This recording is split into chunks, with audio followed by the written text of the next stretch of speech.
Hey there, horror fans. Ready to sink your teeth into a chilling Halloween tale? Perfect. Picture this. The Johnsons, a bright-eyed family, just moved into an old neighborhood. Their new home? A creaky Victorian mansion that had seen better days. It was mid-October, and the air was thick with the smell of fallen leaves and the promise of Halloween. One crisp evening, the Johnsons received a knock on their door. Standing there was a couple, dressed in elaborate, old-fashioned attire. "Welcome to the neighborhood," the man exclaimed, his smile a little too wide, his teeth unnervingly sharp. "I'm Victor, and this is Eliza. We're hosting our annual Halloween party this Saturday. Would you and your lovely family care to join us?" Intrigued and eager to make friends, the Johnsons accepted the invitation without a second thought. Saturday came, and they dressed in their finest costumes. The party was held in a grand, crumbling mansion at the end of the street. The place seemed plucked straight from a Gothic novel, with towering spires, heavy drapes, and flickering candlelight casting eerie shadows. As they entered, they were greeted by a sea of faces, all smiling and strangely pale.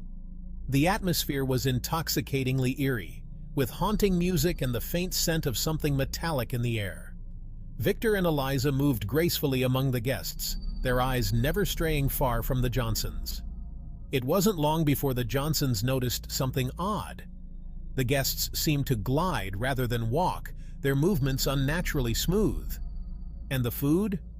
The food was bizarre, almost raw, and the drinks had a deep crimson hue. As the night wore on, the Johnsons started feeling dizzy, their vision blurring. Eliza approached them, her eyes gleaming in the dim light. "You look unwell.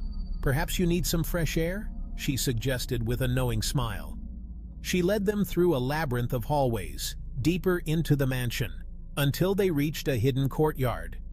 The moon hung high, casting an eerie glow on the stone statues that seemed almost alive. Victor joined them, his presence sending a shiver down their spines.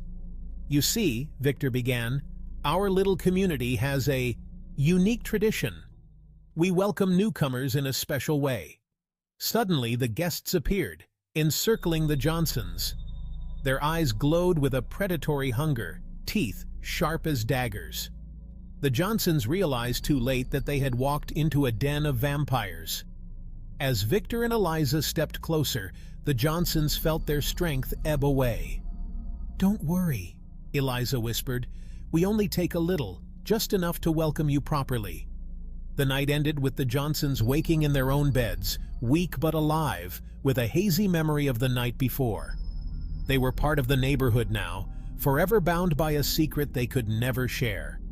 So, next time you're invited to a Halloween party by your friendly neighbors, you might want to think twice. Happy Halloween! If you enjoyed this tale, don't forget to like, subscribe, and share. Stay spooky, my friends. Nah.